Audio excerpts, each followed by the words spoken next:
ইদানিং অনেকের মৃত্যুর পর তাদেরকে শহীদ বলে আখ্যা দেয়া হয়। ব্যাপারটি কতটুকু সঠিক বলবেন কি?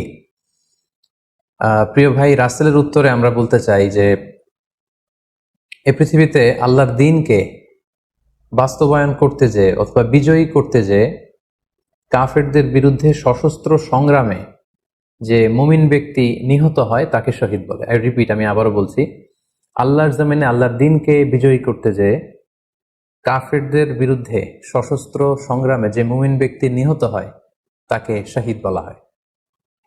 সহিহ বুখারীর বর্ণনা এসছে যে সাহাবারা আল্লাহ রাসূল সাল্লাল্লাহু আলাইহি সাল্লামকে জিজ্ঞেস করেছিলেন যে, হে আল্লাহ রাসূল, কারা আল্লাহর রাস্তায় জিহাদ করছে এটা আমরা কিভাবে বুঝবো? তার উত্তরে আল্লাহর হাবিব সাল্লাল্লাহু আলাইহি সাল্লাম বলেছিলেন, মান কাতালা লিতাকুনা কালিমাতুল্লাহি হিয়াল উলিয়া ফাহুয়া ফি সাবিলিল্লাহ। যে ব্যক্তি আল্লাহর দ্বীনকে, আল্লাহর বিধানকে কিংবা আল্লাহর আইনকে বাস্তবায়নের জন্য, আল্লাহর দ্বীনকে বিজয়ের জন্য যে সংগ্রাম করে যাচ্ছে সেই আল্লাহর রাস্তায় আছে। আর সে আল্লাহর রাস্তায় থাকা অবস্থায় যদি কেউ মৃত্যুবরণ করে বা নিহত হয় তাকে ইসলাম শহীদ বলে ঘোষণা করেছে। তবে সেক্ষেত্রে একটি শর্ত রয়েছে, সেটি হচ্ছে দুন আগারাদিন মিন আগারাদিদ দুনিয়া। দুনিয়ার কোনো কারণে, দুনিয়ার কোনো লোভে পড়ে, দুনিয়ার কোনো স্বার্থের জন্য যদি কেউ আল্লাহ রাস্তায় জেহাদ করে মৃত্যুবরণও করে, সে শহীদের কোনো মর্যাদা বাদাম আল্লাহ তাআলার কাছে নেই। কারণ আমরা হাদিস থেকে জেনেছি অনেক শহীদ কিয়ামতের ময়দানে আল্লাহ তাআলা তাদেরকে জাহান্নামে ফেলে দিবেন। আল্লাহ বলবেন যে, তুমি তো দুনিয়াতে জেহাদ করেছিলে যে মানুষ তোমাকে বীর বলবে, মানুষ তোমাকে সাহসী বলে ঘোষণা দিবে, বাহাবা পাওয়ার জন্য তুমি জেহাদে অংশগ্রহণ করেছিলে এবং সেখানে নিহত হয়েছ। তো তুমি নিহত হওয়ার পরে মানুষ তো তোমাকে বীর বলেছে, বাহাবা দিয়েছে, সাবাস বলেছে, যে কারণে তুমি এই জেহাদে অংশগ্রহণ করেছো সেটা দুনিয়াতেই তুমি পেয়েছো। তো আমার কাছে তুমি কি চাও? আমার কাছে তোমার জন্য কিছু নেই। Go to the hell fire, জাহান্নামে যাও। তাকে আল্লাহ তাআলা উপর করে জাহান্নামে নিক্ষেপ করবেন। তো এজন্য শর্ত হচ্ছে যে দুনিয়ার কোনো স্বার্থে নয়, শুধুমাত্র কেবলমাত্র আল্লাহর দ্বীনকে আল্লাহর জমিনে বিজয়ী করার জন্য যদি কেউ সশস্ত্র সংগ্রামে নিহত হয় তাদেরকে শহীদ বলা হয়। এখন প্রশ্ন হচ্ছে, যারা কাফেরদের বিরুদ্ধে জেহাদ করতে যে যুদ্ধে নিহত হলো তারা শহীদ, তারা ছাড়া কি আর কেউ শহীদ হতে পারবে না? এই প্রসঙ্গে আমরা বলবো যে বেসিকলি ইসলামী শরিয়াতে শহীদ দুই ধরনের।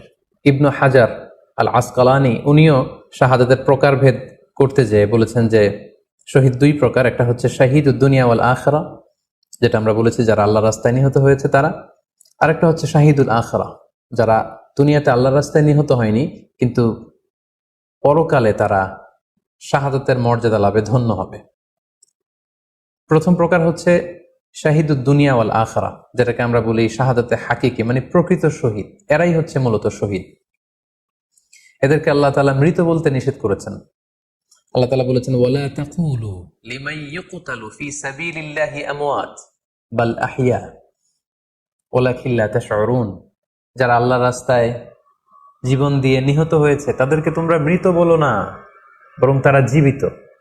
অন্য এক আয়াতে এসেছে, বাল আহিয়াউন ইনদা রাব্বিহিম ইউরযাকুন, তারা জীবিত এবং আল্লাহর কাছে তারা রিজিক প্রাপ্ত, আল্লাহ তাআলার পক্ষ থেকে তারা রিজিক প্রাপ্ত। তাদের মর্যাদা আল্লাহ তাআলার কাছে এত বেশি যে তাদেরকে নিহত হওয়ার পরে কোনো জানাজার আগে গোসল দিতে হয় না। তাদের রক্তাক্ত দেহটাকেই সরাসরি জানাজার পরে দাফন করে দিতে হয়, কেননা সেই ঝরঝরে রক্ত নিয়ে তারা সেদিন কিয়ামতের দিবসে আল্লাহ তাআলার দরবারে তারা হাজির হয়ে যাবে।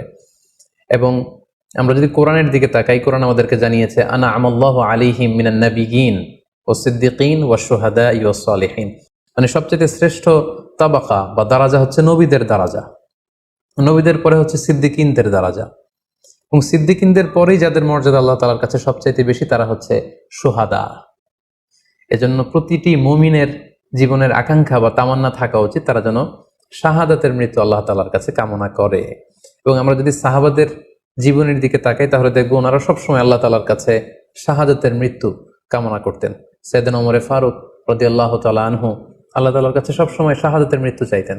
সহিহ বুখারীর বর্ণনা এসেছে, ওমর ফারুক রাদিয়াল্লাহু তাআলা আনহু দোয়া করতেন আর বলতেন, আল্লাহুম্মা রযুকনি শাহাদাতান ফি সাবিলিক ওয়াজআল মাউতি ফি বালাদি রাসূলিক, মানে হে আল্লাহ, আপনি আমাকে শাহাদাতের মৃত্যু নসিব করুন এবং আপনার প্রিয় হাবিবের এই শহর মদিনা শহরে আমার মৃত্যু আপনি নসিব করুন। এবং আমরা যদি ওমরে ফারুকের জীবনের দিকে তাকাই তাহলে আমরা দেখবো যে উনি শহীদী মৃত্যু লাভ করেছিলেন।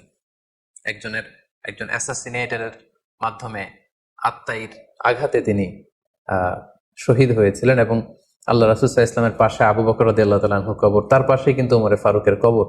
তার মানে মদিনাতেই তিনি আল্লাহ রাসূল সাল্লাল্লাহু আলাইহি ওয়াসাল্লামের পাশে মৃত্যুবরণের পরে শোয়ার সৌভাগ্য তিনি অর্জন করেছেন। তাহলে এই আলোচনা থেকে আমরা বুঝলাম যে প্রকৃত শহীদ হচ্ছে যারা আল্লাহর রাস্তায় নিহত হয় এবং এর মর্যাদা আল্লাহ তাআলার কাছে অনেক বেশি। কিন্তু এই শাহাদাতে হাকিকি বা প্রকৃত শহীদ ছাড়াও আরো অনেক মৃত ব্যক্তিকে আল্লাহ রাসূল সাল্লাল্লাহু আলাইহি ওয়াসাল্লাম শহীদী মৃত্যুর সুসংবাদ দিয়েছেন। তারা জেহাদে অংশগ্রহণ করেনি, তারা কাফিরদের আঘাতে নিহত হয়নি, তারা প্রকৃত শহীদ নয়, কিন্তু কিয়ামতের দিন তারা শাহাদাতের মর্যাদা লাভ করবে। তারা কারা? এ ব্যাপারে আমরা সহিহ মুসলিমের একটি হাদিস এখানে উল্লেখ করতে চাই, যেখানে আল্লাহ রাসূল সাল্লাল্লাহু আলাইহি ওয়াসাল্লাম সাহাবাদেরকে জিজ্ঞেস করেছেন, মা তাউদ্দুনা শাহিদা ফিকুম, ওহে সাহাবারা তোমরা কাদেরকে শহীদ বলে মনে করো? সাহাবারা বললেন যারা আল্লাহর রাস্তায় নিহত হয় তারা শহীদ। তখন আল্লাহ রাসূল সাল্লাল্লাহু আলাইহি ওয়াসাল্লাম বললেন, ইন্না শুহাদা উম্মতি ইদান লাকালিল, এরকম হলে তো আমার উম্মতের মধ্যে শহীদদের সংখ্যা একেবারে কম। যারা জিহাদের সুযোগ পাবে না, জিহাদের ময়দানে কাফেরদের বিরুদ্ধে সশস্ত্র সংগ্রাম করে যারা নিহত হওয়ার সুযোগ পাবে না, তাহলে তো তারা শহীদ হতে পারবে না। সাহাবারা এই কথা শুনে বললেন, ইয়া রাসূলুল্লাহ তাহলে কারা শহীদ আপনি বলেন। তখন আল্লাহ রাসূল সাল্লাল্লাহু আলাইহি ওয়াসাল্লাম বললেন যে যারা আল্লাহর রাস্তায় নিহত হয় তারা তো শহীদ বটেই, পাশাপাশি ওমান মাতা ফি তাউনি ফাহুয়া শাহীদ, মহামারীতে যারা মারা যায় তারাও কিন্তু শহীদ। প্লেগ রোগে বা মহামারীতে, এই যে করোনা ভাইরাসের সময় যারা ঈমানের সাথে ইন্তেকাল করেছে তাদেরকেও আল্লাহ তাআলা শাহাদাতের মর্যাদা দান করবেন। ওমান মাতা ফিল বাতনি ফাহুয়া শাহীদ, পেটের পীড়ায়, পেটের কোনো রোগে যদি কেউ আক্রান্ত হয়ে মারা যায় সে কিয়ামতের দিন শাহাদাতের মর্যাদা লাভ করবে। ওয়াল গরিকু শাহীদ, পানিতে ডুবে যদি কেউ মারা যায় সেও শাহীদ। এভাবে অন্যান্য আরো অনেক হাদিসে, কোনো হাদিসে 5 জন, কোনো হাদিসে 7 জন, কোনো হাদিসে আরো বেশি, এভাবে আরো অনেক ব্যক্তিকে আল্লাহ রাসূল সাল্লাল্লাহু আলাইহি ওয়াসাল্লাম শাহাদাতের মর্যাদা লাভে তারা কিয়ামতের দিন ধন্য হবে এই মর্মে তিনি আমাদেরকে জানিয়েছেন। সুনানে নাসাইর একটি বর্ণনা থেকে আমরা জানতে পারি আল্লাহর হাবিব সাল্লাল্লাহু আলাইহি ওয়াসাল্লাম বলেছেন, মান কুতিলা দুনা মাজলামাতিহি ফাহুয়া শাহীদ, অন্যায়ভাবে যদি কাউকে হত্যা করা হয়, হি ইজ ডিফেন্ডিং ইনজাস্টিস, অন্যায় প্রতিরোধে সে মারা গিয়েছে, এরকম মৃত্যুকেও তিনি শাহাদাতের মৃত্যু বলে ঘোষণা করেছেন। সুনানে তিরমিজির আরেকটি বর্ণনায় আল্লাহ রাসূল সাল্লাল্লাহু আলাইহি ওয়াসাল্লাম আরো কিছু ব্যক্তিকে শহীদ বলে ঘোষণা করেছেন। যেমন তিনি বলেছেন, মান কুতিলা দুনা দীনিহি ফাহুয়া শাহীদ, কেউ তার দ্বীনকে হেফাজত করতে যেয়ে যদি মৃত্যুবরণ করে সে শহীদ। ওমান কুতিলা দুনা দামিহি ফাহুয়া শাহীদ, নিজের রক্ত বাঁচাতে যেয়ে যদি কেউ মৃত্যুবরণ করে শহীদ। তার সম্পদ বাঁচাতে যেয়ে যদি মৃত্যুবরণ করে সে শহীদ। তার ফ্যামিলিকে সেভ করতে যেয়ে কেউ যদি মৃত্যুবরণ করে সেও শহীদ। তার সম্মান, ইজ্জত, তার স্ট্যাটাসকে বাঁচাতে যেয়ে যদি কেউ মৃত্যুবরণ করে সেও শহীদ। আরেক বর্ণনায় আমরা জানতে পারছি আল্লাহ রাসূল সাল্লাল্লাহু আলাইহি ওয়াসাল্লাম বলেছেন, ওয়াসাহিবুল হাদমি ফাহুয়া শাহীদ, অর্থাৎ ধ্বংসস্তূপের নিচে চাপা পড়ে যদি কেউ মারা যায় বা কোনো দেয়ালের নিচে চাপা পড়ে যদি কেউ মারা যায় সে শহীদ। ওয়াসাহিবু যাতিল জানবি শাহীদ, অর্থাৎ ফুসফুসের কোনো রোগে, লেটসে লাং ক্যান্সারে যদি কেউ মারা যায়, ফুসফুসের কোনো ভয়ানক রোগে যদি কেউ মারা যায় সে শাহীদ, শহীদের মর্যাদা পাবে। আল হারিকু শাহীদ, আগুনে পড়ে যদি কেউ মারা যায় সেও শহীদ। ওয়াল মারআতু তামুতু বিজুমইন শাহীদ, বাচ্চা পেটে ধারণ করেছে, অর্থাৎ গর্ভবতী মা যদি এই প্রেগন্যান্সির কারণে কিংবা বেবি ডেলিভারি করতে যেয়ে যদি মারা যায় সেও কিন্তু শহীদদের কাতারে দাঁড়াবে। এভাবে আমরা বিভিন্ন হাদিসের আলোকে এবং আল্লাহ রাসূল সাল্লাল্লাহু আলাইহি ওয়াসাল্লামের সুসংবাদ বাণীর আলোকে আমরা বুঝতে পারি যে আল্লাহর রাস্তায় যারা জিহাদ করে আল্লাহর দ্বীনকে বিজয়ী করতে যে মৃত্যুবরণ করেছে তারা হচ্ছে প্রকৃত শহীদ। তাদের মর্যাদা আল্লাহ তাআলার দরবারে অনেক অনেক বেশি। কিন্তু এই শহীদ ছাড়াও আরো অনেক ধরনের মৃত্যুকে আল্লাহর হাবিব সাল্লাল্লাহু আলাইহি ওয়াসাল্লাম শাহাদাতের মৃত্যুর সাথে ঘোষণা করেছেন।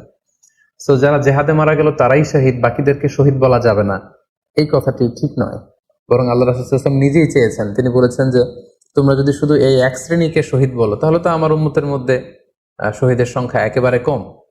আর আমি চাই আমার উম্মতের মধ্যে থেকে অনেক সংখ্যক লোক এই শাহাদাতের দরাজা, এই মর্তবা, এই মর্যাদা লাভ করে ধন্য হোক। তাই আমরা যে কেউ একটি বর্ণনার কথা বললাম, এছাড়াও আরো অনেকগুলো বর্ণনা আছে।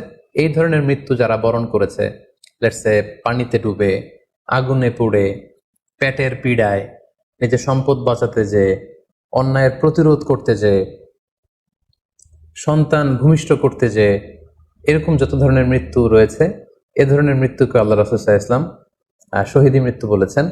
এবং কিয়ামত দিবসে এই সমস্ত লোকেরাও তারা শাহাদাতের মর্যাদা লাভে ধন্য হবে ইনশাআল্লাহ। আশা করি প্রশ্নের উত্তর আপনি পেয়েছেন। আল্লাহ তাআলা আমাদের সবাইকে সঠিকভাবে ইসলাম জানার, বোঝার এবং সে অনুযায়ী মানার তৌফিক দান করুক।